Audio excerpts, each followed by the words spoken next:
ധൃതി പിടിച്ച് രാജ്യവ്യാപക തീവ്ര പ്രത്യേക വോട്ടർ പട്ടിക പരിഷ്കരണം നടത്തുന്നതിനെതിരെ നേരത്തെ തന്നെ ശക്തമായ എതിർപ്പ് ഉയർന്നിരുന്നു. ബീഹാറിൽ SIR പ്രഖ്യാപിച്ചപ്പോൾ അതിനു പിന്നിലെ രാഷ്ട്രീയ ഗൂഢലക്ഷ്യങ്ങളും സുതാര്യതയില്ലായ്മയും സുപ്രീം കോടതിയിൽ ചോദ്യം ചെയ്യപ്പെടുകയുമുണ്ടായി.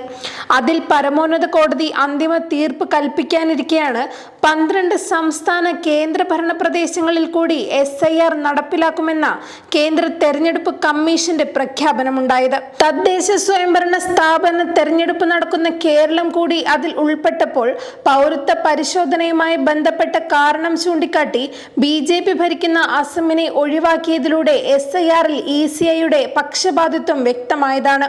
തദ്ദേശ തെരഞ്ഞെടുപ്പ് SIR പ്രക്രിയ ഒരേ സമയം വരുന്നത് പ്രതിസന്ധി ഉണ്ടാക്കുമെന്ന ആശങ്ക കേരളത്തിൽ എല്ലാ കോണുകളിൽ നിന്നും ഉയരുകയും ചെയ്തു.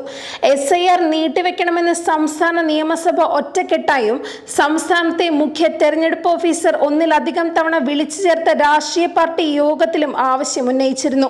തദ്ദേശ തെരഞ്ഞെടുപ്പ് പ്രക്രിയ എന്ന ഭാരിച്ച ഉത്തരവാദിത്വവും SIR യഥാസമയം പൂർത്തിയാക്കുക എന്ന ഭഗീരഥ പ്രയത്നവും ജീവനക്കാർക്ക് കടുത്ത സമ്മർദ്ദമുണ്ടാക്കുമെന്നതിനാൽ ജീവനക്കാരുടെ സംഘടനകളും ഒരേ സമയം നടത്തുന്നതിനെതിരെ രംഗത്തു വന്നിരുന്നു.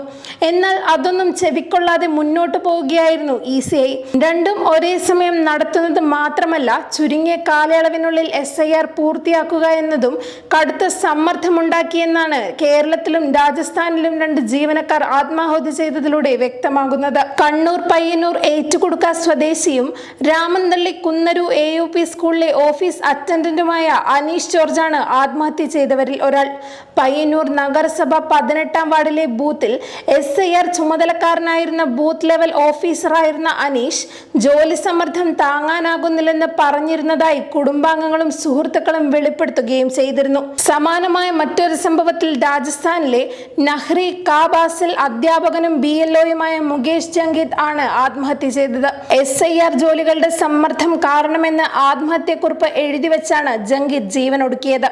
അർദ്ധവാർഷിക പരീക്ഷകൾ ആരംഭിക്കുകയും സ്കൂളുകളിൽ ജീവനക്കാരുടെ ഗണ്യമായ കുറവ് നേരിടുകയും ചെയ്യുന്ന വേളയിൽ SIR അടിച്ചേൽപ്പിക്കുന്നത് BLOമാരിൽ സമ്മർദ്ദം ഉണ്ടാക്കുന്നുവെന്ന് കാട്ടി അവിടെയും ജീവനക്കാരുടെയും അധ്യാപകരുടെയും സംഘടനകൾ നിവേദനം നൽകിയിരുന്നു. 2002-ലെ പട്ടികയിലുള്ളവരെ വീടുകളിൽ ചെന്ന് കണ്ടെത്തി നിശ്ചിത ഫോറങ്ങൾ നൽകുക, അവരിൽ നിന്ന് പൂരിപ്പിച്ച് തിരിച്ചു വാങ്ങുക, വിശദാംശങ്ങൾ യഥാസമയം നൽകുക തുടങ്ങിയവയാണ് ഉത്തരവാദിത്തങ്ങളെങ്കിലും ഒരു പ്രദേശത്ത് ഒരു തവണ ചെന്നാൽ എല്ലാവരെയും കണ്ടെത്താൻ സാധിക്കണമെന്നില്ല. മരിച്ചവരുടെയും സ്ഥിരമായി താമസം മാറിയവരുടെയും വിവരങ്ങൾ ശേഖരിക്കേണ്ടതുണ്ട്. ഇതിനൊപ്പം തന്നെയാണ് കേരളത്തിൽ ഭൂരിപക്ഷം പേരും തദ്ദേശ തെരഞ്ഞെടുപ്പ് ചുമതലകളിലും നിയോഗിക്കപ്പെടുന്നത്. വരണാധികാരികൾ, ഉപവരണാധികാരികൾ, ഇവരെ സഹായിക്കുന്നതിന് ഉത്തരവാദിത്വമുള്ളവർ എന്നിങ്ങനെ ജോലികളാണ് ചെയ്യേണ്ടി വരുന്നത്. സുപ്രധാന വകുപ്പുകളിലെ ജീവനക്കാരാകട്ടെ അവരുടെ ദൈനംദിന ജോലികൾ മാറ്റിവെക്കാനാകാത്തവരുമാണ്. ഈയൊരു സാഹചര്യം ഉണ്ടായതുകൊണ്ടാണ് കേരളത്തിൽ SIR നീട്ടിവെക്കണമെന്ന് ശക്തമായ ആവശ്യമുയർന്നത്. കേരളത്തിൽ തെരഞ്ഞെടുപ്പുമായി ബന്ധപ്പെട്ട 2 ഉത്തരവാദിത്തങ്ങൾ നിർവഹിക്കേണ്ടി വരുന്നതാണ് സമ്മർദ്ദം വർദ്ധിപ്പിക്കുന്നതെങ്കിൽ അല്ലാതെയും ജീവനക്കാർ അത്തരമൊരു അവസ്ഥ നേരിടുന്നുവെന്നാണ് രാജസ്ഥാനിലും ജീവനക്കാർ ആത്മഹത്യ ചെയ്തതിലൂടെ വ്യക്തമാകുന്നത്. ധൃതി പിടിച്ചുള്ള SIRന് മറ്റ് ചില ലക്ഷ്യങ്ങളുമുണ്ടെന്നാണ് ബീഹാറിലെ പ്രക്രിയ തെളിയിക്കുന്നത്.